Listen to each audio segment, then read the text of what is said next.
Nababahala isang grupo sa paglobo ng budget para sa Assistance to Individuals in Crisis Situations o AICS. Mula sa halos 27 bilyong piso sa ilalim ng National Expenditure Program, naging halos 64 na bilyong piso ito sa Bicameral Conference Committee. Saksi, si Rafi Tima. Sa ilalim ng National Expenditure Program, 26.9 billion pesos ang panukalang budget para sa programa ng DSWD na Assistance of Individuals in Crisis Situation o AICS. Pero kanina, itinaas ito ng Bicameral Conference Committee sa 63.9 billion pesos, mahigit doble sa nakasaad sa NEP. Madalas daw kasing maubos ang AICS dahil sa sunod-sunod na kalamidad. Pagdating ng around October, November, humihingi na po kami ng QRF kasi sunod-sunod po yung bagyo. Ngayon nga, bagyo pa lang po, nung panahon po eh. Nagkasunod-sunod yung Abra, etc.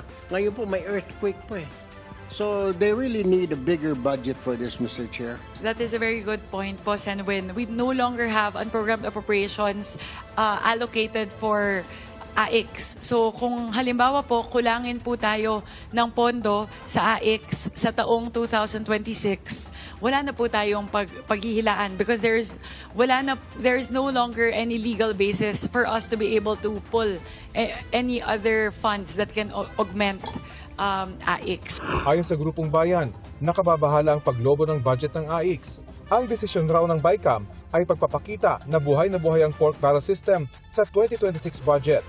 Matagal na raw nagagamit ang AICS bilang patronage fund ng mga mababatas na may malaki umunong impluensya sa pamamahagi nito. Sabi naman ni Senate Finance Committee Chairman Senator Sherwin Gatchalian, may inilagay silang anti-patronage provision. Meron kami anti-patronage provision na mas tight. Pag titignan natin yung 2026 budget natin, it gears towards local recovery. Iginit din ni Gatchalian na walang pork barrel sa budget. Wala umunong basihan at grossly misleading ang aligasyon ni ACT Teachers Party List Representative Antonio Tino na naglaan umano ang Senado ng 17.9 billion pesos sa pork barrel fund ng LGU. Ayon kay Tino, tinapyas ang pondo para sa mga rank and file na empleyado ng gobyerno.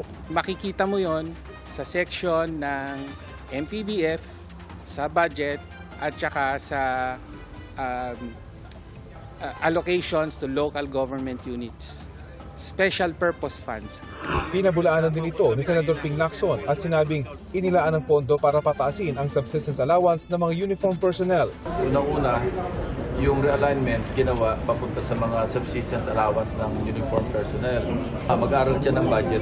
Sabi pa ni Lacson, trabahong tamad o may mali siya ang akusasyon ni Tino. Alam ni Senator Ping yan, either siya ang tamad o ignorante sa sariling budget na pinasa ng Senate or nagmamaang-maangan para pagtakpan yung ginawa nila doon sa pondo na dapat ay para sa government employees.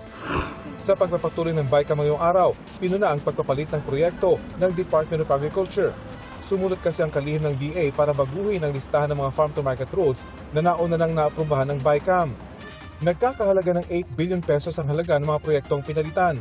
Bagamat walang dagdag na pondo, pinalitan daw ng kagawaran ng mga proyekto dahil ang unang isinumit ng listahan ay hindi aprobado ng kalihim dahil siya ay naka-medical leave noon. Ang bagong listahan ay base umano sa pag-aaral na ginawa ng DA para matiyak na ito ay makompleto at lubos na mapakinabangan. Mariin naman ang pagpuna rito ni Senador Loren de Garda. Matagal na raw problema ng mga ahensya ang paghahabol ng proyekto. Baka maglapitan lahat ng ahensya ngayon, pwede palang magpalit. Palitan namin lahat ng laman, pareho naman ang level eh. There has to be some discipline in government. Kagabi, kinwestiyon ni Senator Erwin Tulfo ang malaking ibinaba ng budget ng Department of Human Settlement and Urban Development o DSUD. Mula sa 700 billion pesos, 35 million pesos na lang ang naiwan dito para sa pambansang pabahay para sa Filipino Program o 4PH Program. Mr. Chair, ano nangyari dito sa pambansang pabahay para sa Pilipino? Hindi po ba ito ay isa sa mga flagship programs po ng administrasyon? Ayon kay Senador Gatchalian, naapektuhan ang pag-implement sa programa dahil nagkaroon ng reforma ang kagawaran. Mismo ang DSUD din daw ang nagsabing alisin na sa 2026 ang budget para rito. Hindi nila nagagamit. At sabi nila, in fact, pwedeng ilipat sa ibang departamento. Yung portion naman ilipat sa NHA. Mungkahi naman ni Tulfo, isubsidize na lang ng gobyerno ang mga subdivision at condo units na tinirhan noon ng POGO workers na pinaalis na sa bansa.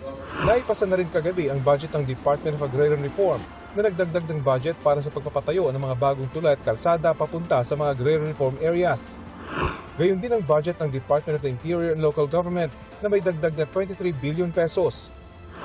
May dagdag ding 4.25 billion pesos sa inaprobahang budget ng Department of National Defense para sa pagbili ng bagong air assets. Inaprobahan din ng BICAM kagabi ang 889.2 million pesos na budget ng Office of the Vice President. Para sa GMA Integrated News, ako si Rafi Tima, ang inyong saksi.